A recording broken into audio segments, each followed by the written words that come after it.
ರಾಮ, ದಾಶರಥೆ, ನಿನ್ನ ಪರಮಾದ್ಭುತವಾದ ಪರಾಕ್ರಮವು ಎಲ್ಲೆಲ್ಲಿಯೂ ಕೇಳಿಬರುತ್ತಿದೆ.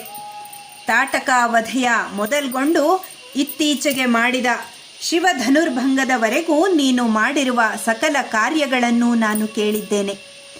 ಅದ್ಭುತವಾದ, ಇತರರಿಂದ ಊಹಿಸಲೂ ಕೂಡ ಅಶಕ್ಯವಾದ ಶೈವ ಧನುಸ್ಸನ್ನು ನೀನು ಮುರಿದಿದ್ದಿ. ಅದನ್ನು ಕೇಳಿ ಮತ್ತೊಂದು ಶುಭಕರವಾದ ಮಹಾಧನುಸ್ಸನ್ನು ತೆಗೆದುಕೊಂಡು ನಿನ್ನ ಬಳಿಗೆ ಬಂದಿದ್ದೇನೆ. ಇದು ಘೋರ ರೂಪವಾಗಿರುವ ಮಹಾಧನುಸ್ಸಾಗಿದೆ. ಮಹಾಮಹಿಮನಾದ ಜಮದಗ್ನಿಯಿಂದ ಪ್ರಾಪ್ತವಾದುದು. ಈ ಮಹಾಧನುಸ್ಸಿನ ಮೌರ್ವಿಯನ್ನು ಬಿಗಿದು ಈ ಮಹಾಧನುಸ್ಸಿನಲ್ಲಿ ಬಾಣವನ್ನು ಸಂಯೋಜಿಸು. ಈ ಮೂಲಕವಾಗಿ ನಿನ್ನಲ್ಲಿ ಇರಬಹುದಾದ ಪರಾಕ್ರಮವನ್ನು ತೋರಿಸು. ನೀನು ಈ ಮಹಾಧನುಸ್ಸಿನ ತೋಲನ, ಪೂರಣ, ಶರಸಂಧಾನಾದಿಗಳನ್ನು ಮಾಡಿ ನಿನ್ನ ಅದ್ಭುತ ಬಲವನ್ನು ತೋರಿದೆಯಾದರೆ ಆ ನಂತರ ನಾನು ನಿನಗೆ ವೀರ್ಯ ಶ್ಲಾಘ್ಯವಾದಂತಹ ದ್ವಂದ್ವ ಯುದ್ಧವನ್ನು ಕೊಡುತ್ತೇನೆ. ಪರಶುರಾಮನ ಆ ಮಾತುಗಳನ್ನು ಕೇಳಿ ದಶರಥ ರಾಜನು ಅತಿ ದೀನನಾಗಿ ವಿಷಣ್ಣ ಮುಖಭಾವದಿಂದ ಕೂಡಿದವನಾಗಿ ಪರಶುರಾಮನಿಗೆ ಕೈ ಮುಗಿದು ಹೇಳಿದ, ಭಾರ್ಗವರಾಮ, ನಿನ್ನ ತಂದೆಯ ವಧೆಯನ್ನು ಕ್ಷತ್ರಿಯರು ಮಾಡಿದುದಕ್ಕಾಗಿ ಕೋಪಾವೇಶದಿಂದ 21 ಬಾರಿ ಕ್ಷತ್ರಿಯರನ್ನು ನಿಗ್ರಹಿಸಿ ಪ್ರಶಾಂತನಾಗಿರುವ ಮಹಾ ತಪಸ್ವಿಯಾದ ಬ್ರಾಹ್ಮಣನಾದ ನೀನು ನನ್ನ ಮಕ್ಕಳಿಗೆ ಅಭಯ ಪ್ರದಾನ ಮಾಡುವುದು ಉಚಿತವಾಗಿದೆ. ಅಧ್ಯಯನ ಮತ್ತು ವ್ರತಗಳಿಂದ ಪ್ರಕಾಶಿತರಾದ ಮಹಾಮಹಿಮರಾದ ಭಾರ್ಗವರ ವಂಶದಲ್ಲಿ ಹುಟ್ಟಿರುವ ನೀನು ಇನ್ನು ಮುಂದೆ ಶಸ್ತ್ರಧಾರಣೆ ಮಾಡುವುದಿಲ್ಲ ಎಂದು ಇಂದ್ರನ ಮುಂದೆ ಪ್ರತಿಜ್ಞೆ ಮಾಡಿ ನಿನ್ನ ಶಸ್ತ್ರಾಸ್ತ್ರಗಳೆಲ್ಲವನ್ನೂ ಅವನಲ್ಲಿಯೇ ಬಿಟ್ಟು ಬಂದಿದ್ದಿ. ಅಂತಹ ಧರ್ಮಪರನಾದ ನೀನು ಕ್ಷತ್ರಿಯರನ್ನು ಧ್ವಂಸ ಮಾಡಿ ಸಂಪಾದಿಸಿದ್ದ ಈ ಭೂಮಂಡಲವನ್ನು ಕಶ್ಯಪನಿಗೆ ದಾನವಾಗಿ ಕೊಟ್ಟು ಕಾಡಿಗೆ ಹೋಗಿ ಅಲ್ಲಿಂದ ಮುಂದೆ ಬಹುದೂರ ಪ್ರಯಾಣ ಮಾಡಿ ಮಹೇಂದ್ರ ಪರ್ವತಕ್ಕೆ ಹೋಗಿ ಅಲ್ಲಿ ವಾಸ ಮಾಡಿಕೊಂಡಿದ್ದಿ. ಆದರೆ ಶಾಂತ ಮನಸ್ಕನಾಗಿ ತಪಶ್ಚರಣೆಯಲ್ಲಿಯೇ ಆಸಕ್ತನಾಗಿದ್ದ ನೀನು ಇಂದ್ರನ ಸಮ್ಮುಖದಲ್ಲಿ ಮಾಡಿದ್ದ ಪ್ರತಿಜ್ಞೆಯನ್ನೂ ಕಡೆಗಾಣಿಸಿ ಶಸ್ತ್ರಪಾಣಿಯಾಗಿ ನನ್ನ ಸರ್ವ ವಿನಾಶಕ್ಕೆಂದೇ ಇಲ್ಲಿಗೆ ಆಗಮಿಸಿದ್ದಿ. ಏಕೆಂದರೆ ನೀನು ದ್ವಂದ್ವ ಯುದ್ಧಕ್ಕೆ ಕರೆದಿರುವ ರಾಮನೊಬ್ಬನು ಹತನಾದರೂ ನಾವುಗಳಾರೂ ಬದುಕಿರುವುದಿಲ್ಲ. ಇದು ಸತ್ಯವಾದ ಮಾತು. ದಶರಥ ರಾಜನು ಹೀಗೆ ಹೇಳುತ್ತಿದ್ದಾಗ ಪ್ರತಾಪಶಾಲಿಯಾದ ಪರಶುರಾಮನು ಅವನ ಮಾತನ್ನು ಗಣನೆಗೆ ತಂದುಕೊಳ್ಳದೆ ತಿರಸ್ಕರಿಸುತ್ತಾ ರಾಮನ ಕಡೆಗೆ ತಿರುಗಿ ಹೇಳಿದ, ರಾಮ, ನೀನು ಮುರಿದ ಶೈವ ಧನುಸ್ಸು ಮತ್ತು ಈಗ ನನ್ನಲ್ಲಿರುವಂತಹ ವೈಷ್ಣವ ಧನುಸ್ಸು ಇವೆರಡು ದೇವಲೋಕದಲ್ಲಿ ಪ್ರಾಪ್ತವಾದವುಗಳು, 3 ಲೋಕಗಳಲ್ಲಿಯೂ ಪ್ರಸಿದ್ಧವಾದವು ಮತ್ತು 3 ಲೋಕಗಳ ಜನರಿಂದಲೂ ಪೂಜಿಸಲ್ಪಡತಕ್ಕವುಗಳು, ದೃಢವಾಗಿರುವವು, ಬಹಳ ಬಲವಾದವುಗಳು, ಬಹುಬಲಶಾಲಿಗಳಿಂದಲೇ ಧಾರಣ, ತೋಲನ, ಶರಸಂಧಾನಗಳಿಗೆ ಸಾಧ್ಯವಾದವುಗಳು. ಧನುಸ್ಸುಗಳಲ್ಲಿ ಬಹುಮುಖ್ಯವಾದವು ಇವು ಮತ್ತು ವಿಶ್ವಕರ್ಮನಿಂದ ಬಹು ಪ್ರಯತ್ನಪೂರ್ವಕವಾಗಿ ನಿರ್ಮಿತವಾದವುಗಳು. ತ್ರಿಪುರಾಸುರನೊಡನೆ ಯುದ್ಧ ಮಾಡಲು ಇಚ್ಛಿಸಿದ ತ್ರ್ಯಂಬಕನಿಗೆ ಈ 2 ಮಹಾಧನುಸ್ಸುಗಳಲ್ಲಿ ಒಂದು ಧನುಸ್ಸು ಕೊಡಲ್ಪಟ್ಟಿತು. ತ್ರಿಪುರಾಸುರನನ್ನು ಸಂಹಾರ ಮಾಡಿದ ಶಿವನ ಆ ಮಹಾಧನುಸ್ಸನ್ನೇ ನೀನು ಭಂಗ ಮಾಡಿದ್ದಿ. ದುರ್ಧರ್ಷವಾದ 2ನೆಯ ಈ ಧನುಸ್ಸು ದೇವತೆಗಳಿಂದ ಶ್ರೀ ವಿಷ್ಣುವಿಗೆ ಕೊಡಲ್ಪಟ್ಟಿತು. ನನ್ನ ಕೈಯಲ್ಲಿರುವ ತೇಜೋ ವಿಶಿಷ್ಟವಾದಂತಹ ಈ ಧನುಸ್ಸೇ ದೇವತೆಗಳು ವಿಷ್ಣುವಿಗೆ ಕೊಟ್ಟ ವೈಷ್ಣವ ಧನುಸ್ಸಾಗಿದೆ. ರಾಘವ, ಈ ವೈಷ್ಣವ ಧನುಸ್ಸು ಶಿವಧನುಸ್ಸಿಗೆ ಸಮಾನವಾದಂತಹ ಬಲ ಉಳ್ಳದ್ದಾಗಿದೆ.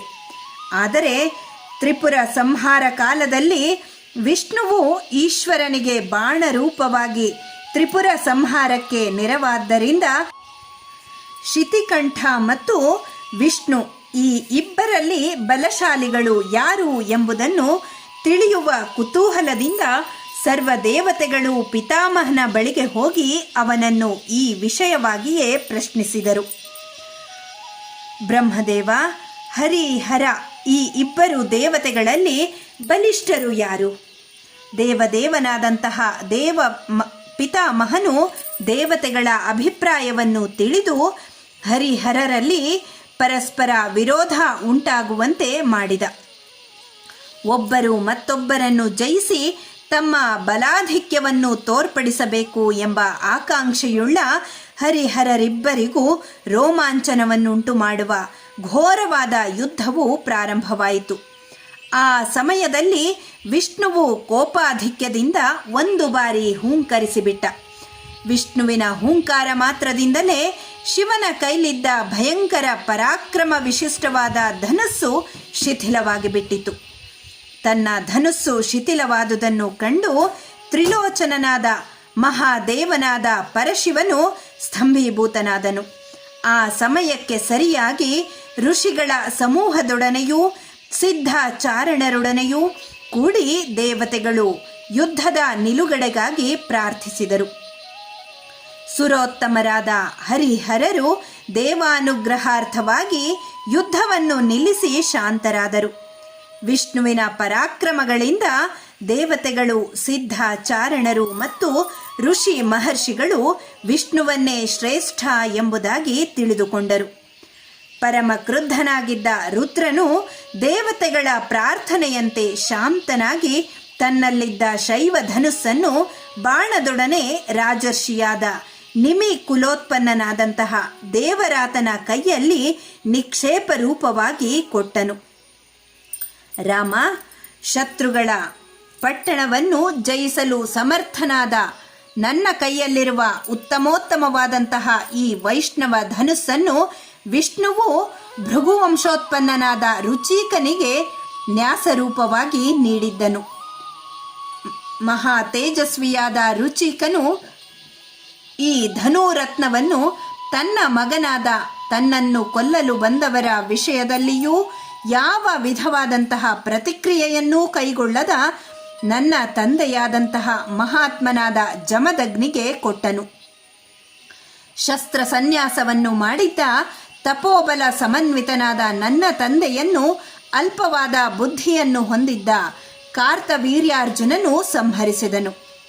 ಅಮಾನುಷವಾದ, ನಿಷ್ಕಾರಣವಾದ, ಅತಿ ದಾರುಣವಾದ ನಮ್ಮ ತಂದೆಯ ಆ ವಧೆಯನ್ನು ಕೇಳಿದ ನಾನು ಕೋಪದಿಂದ ಕ್ಷತ್ರವಂಶವು ಹುಟ್ಟುತ್ತಿದ್ದಂತೆಯೇ 21 ಬಾರಿ ಸಂಹರಿಸಿ ಕ್ಷತ್ರಿಯರ ವಧೆಯಿಂದ ಪ್ರಾಪ್ತವಾದ ಅಖಂಡವಾದ ಈ ಪೃಥ್ವಿಯನ್ನು ನಾನು ಮಾಡಿದ ಯಜ್ಞದ ಅಂತ್ಯದಲ್ಲಿ ಪುಣ್ಯಶೀಲನಾದ ಮಹಾತ್ಮನಾದಂತಹ ಕಶ್ಯಪನಿಗೆ ದಕ್ಷಿಣ ರೂಪವಾಗಿ ಕೊಟ್ಟು ತಪೋಬಲ ಸಮನ್ವಿತನಾಗಿ ಮಹೇಂದ್ರ ಪರ್ವತದಲ್ಲಿ ವಾಸ ಮಾಡುತ್ತಿದ್ದೆ.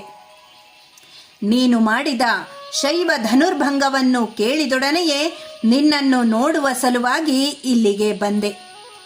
ಪಿತೃ ಪೈತಾಮಹರಿಂದ ನನಗೆ ಪ್ರಾಪ್ತವಾಗಿರುವ ಉತ್ತಮೋತ್ತಮವಾದ ಈ ಮಹಾ ವೈಷ್ಣವ ಧನುಸ್ಸನ್ನು ಕ್ಷತ್ರ ಧರ್ಮವನ್ನು ಗೌರವಿಸಿ ಪರಿಗ್ರಹಿಸು. ಕಾಕುತ್ಸ್ಥ, ನಿಶ್ಚಯವಾಗಿಯೂ ನೀನು ಶಕ್ತನೇ ಆಗಿರುವುದಾದರೆ ಈ ವೈಷ್ಣವ ಧನುಸ್ಸನ್ನು ಬಗ್ಗಿಸಿ ನಾಣನ್ನು ಎಳೆದು ಕಟ್ಟಿ ಶತ್ರುಗಳ ಪಟ್ಟಣವನ್ನು ಜಯಿಸಲು ಸಮರ್ಥವಾದ ಬಾಣವನ್ನು ಹೂಡು. ನೀನು ಹಾಗೆ ಶರಸಂಧಾನ ಮಾಡಿದೆಯಾದರೆ ಆ ನಂತರ ನಿನ್ನೊಡನೆ ದ್ವಂದ್ವ ಯುದ್ಧವನ್ನು ಮಾಡುತ್ತೇನೆ.